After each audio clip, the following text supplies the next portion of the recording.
Nadie que hubiera descendido alguna vez a las profundidades ocultas del Vaticano podía afirmar que había salido siendo la misma persona.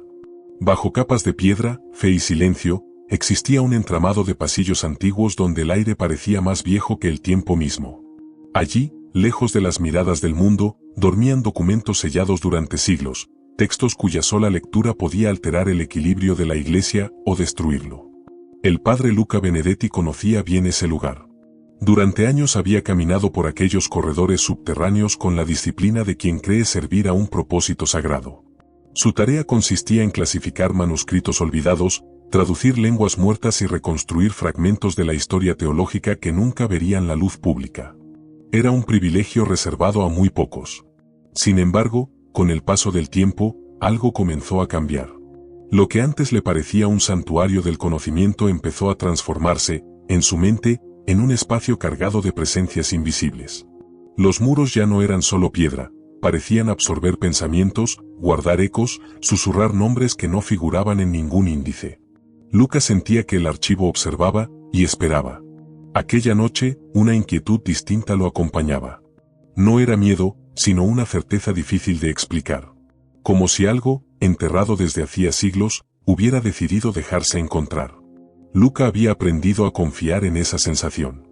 La había heredado, quizá, de su infancia en el sur de Italia, donde creció rodeado de rezos, relatos antiguos y silencios cargados de significado. Su madre, profundamente devota, le había enseñado que la fe no siempre traía respuestas.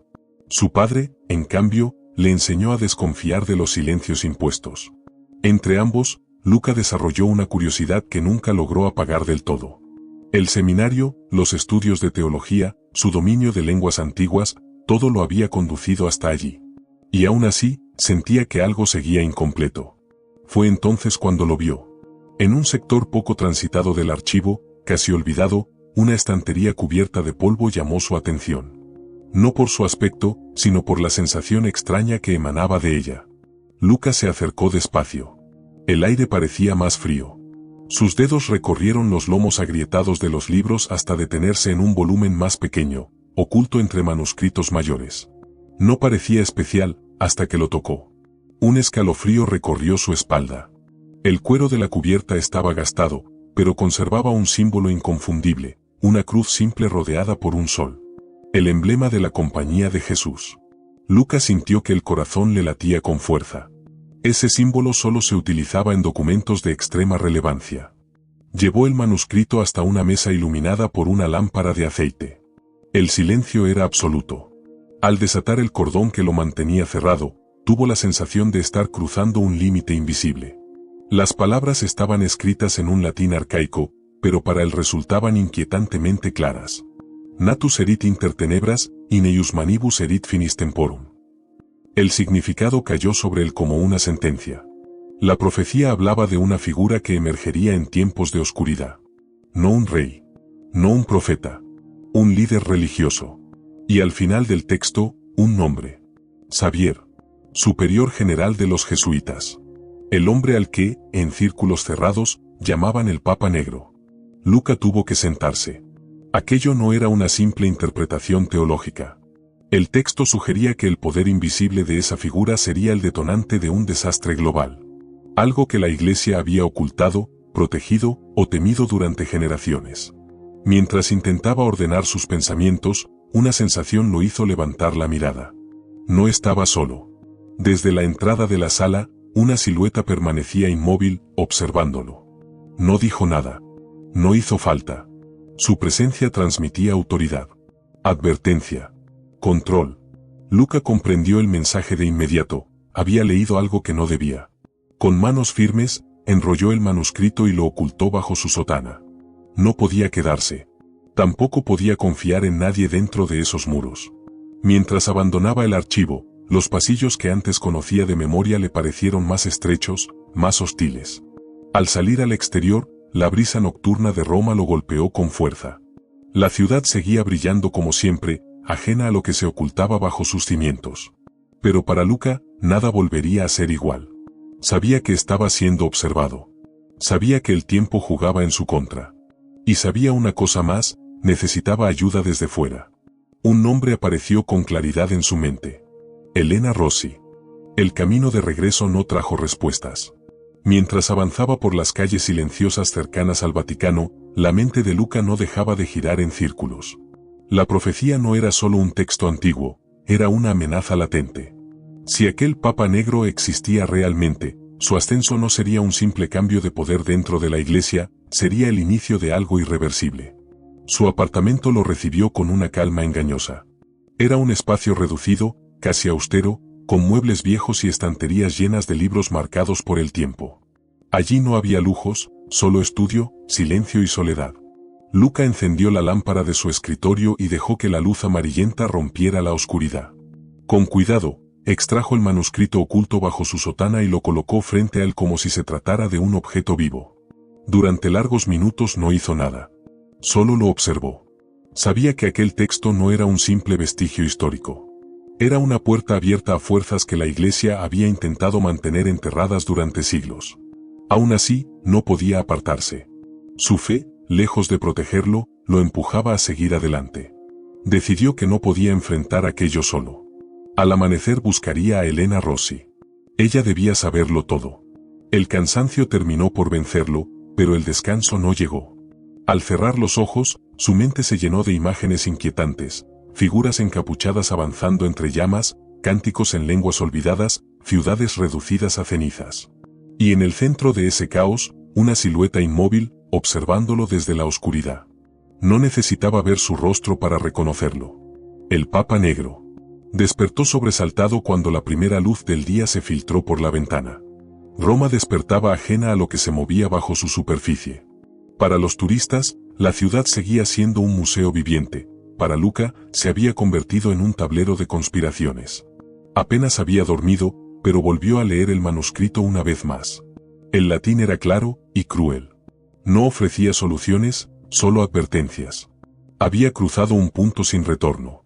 Con el manuscrito bien oculto, salió de su apartamento. Cada paso le hacía sentir que era observado. Sabía que dentro del Vaticano no existía el anonimato. Aún así, no podía detenerse. Elena Rossi era su única opción.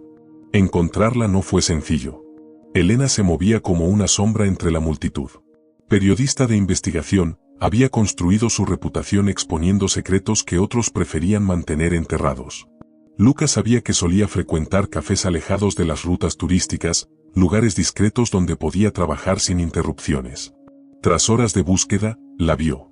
Estaba sentada junto a una ventana en una pequeña cafetería de Trastevere, rodeada de papeles, notas y una laptop abierta. Su postura transmitía concentración absoluta. Tenía poco más de 30 años, el cabello recogido y una mirada que parecía analizarlo todo. No era difícil entender por qué muchos la respetaban y otros la temían. Luca la observó unos segundos desde la calle. Sabía que al cruzar esa puerta, su vida cambiaría de nuevo. Entró. El aroma del café recién hecho contrastaba con el peso que llevaba en el pecho. Caminó hacia su mesa sintiendo que abandonaba el mundo que conocía. Elena levantó la vista y lo miró fijamente. No hubo sorpresa, solo reconocimiento. Sin decir una palabra, le indicó que se sentara. Ella sabía que no estaba allí por casualidad. Y Luca comprendió que ya no había marcha atrás. Desde el primer instante, Luca comprendió que no sería fácil convencerla. Elena Rossi no era una mujer que aceptara explicaciones vagas ni relatos envueltos en fe. Mucho menos cuando provenían de un sacerdote del Vaticano. La desconfianza estaba escrita en su mirada, firme y calculadora. Luca lo sabía. Por eso eligió sus movimientos con extremo cuidado. Sin decir palabra, sacó de su sotana un cuaderno delgado, gastado en las esquinas. No era el manuscrito original, sino una selección precisa de fragmentos, anotaciones y símbolos que había copiado a mano durante la noche. Allí estaban las referencias al Papa Negro, pero también algo más inquietante: fechas, lugares y breves menciones a calamidades futuras. Colocó el cuaderno sobre la mesa y lo abrió lentamente.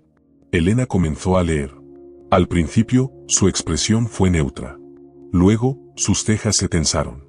Sus dedos se detuvieron sobre una línea escrita en latín antiguo. Luca notó el cambio. Ella no solo entendía lo que estaba leyendo, lo estaba procesando con rapidez. Cada página parecía encajar con sospechas que llevaba tiempo acumulando. No pidió explicaciones. Aún no. Mientras Elena avanzaba, Luca recordó los relatos que había escuchado durante sus años de formación, historias susurradas sobre la compañía de Jesús, sobre su poder silencioso y su influencia más allá de lo visible. Fundada siglos atrás por Ignacio de Loyola, la orden había sido clave en la expansión de la fe, pero también en la gestión de secretos que jamás debían salir a la luz. El Papa Negro no era un mito para iniciados. Era una sombra real. Un poder que no necesitaba ser visto para existir. Cuando Elena cerró el cuaderno, guardó silencio durante largos segundos. No parecía sorprendida. Parecía preocupada. Para ella, el dilema no era si aquello era verdad, sino qué consecuencias traería revelar algo así. Había expuesto corrupción antes. Había enfrentado amenazas. Pero esto podía sacudir cimientos globales. Finalmente habló. No para negar la profecía, sino para aceptar el riesgo. Necesitaban pruebas. Contexto. Confirmaciones independientes. Y eso significaba adentrarse en un terreno donde muchos preferían no mirar. Elena sabía que dentro del Vaticano había figuras que conocían la existencia de aquella profecía y que harían cualquier cosa por mantenerla enterrada. Si iba a investigar, tendría que hacerlo con extrema cautela. Su primer paso fue casi invisible. Días después, Elena apareció acreditada en una conferencia internacional de teología celebrada en Roma. Para el público, era un evento académico más. Para ella, era una mina de información. Cardenales, teólogos, asesores, todos reunidos bajo el mismo techo, bajando la guardia entre debates y discursos. Elena se mezcló con la multitud con naturalidad. Escuchó conversaciones fragmentadas en pasillos, tomó notas mentales, observó gestos. Los murmullos hablaban de tensiones internas, de desacuerdos profundos, de una lucha silenciosa por el control. Algunos mencionaban la profecía como una advertencia. Otros, como una amenaza que debía desaparecer. Nadie decía demasiado. Nadie decía nada directamente. Pero Elena lo entendió. Algo grande estaba en marcha. Y todos, incluso los más poderosos, parecían saberlo.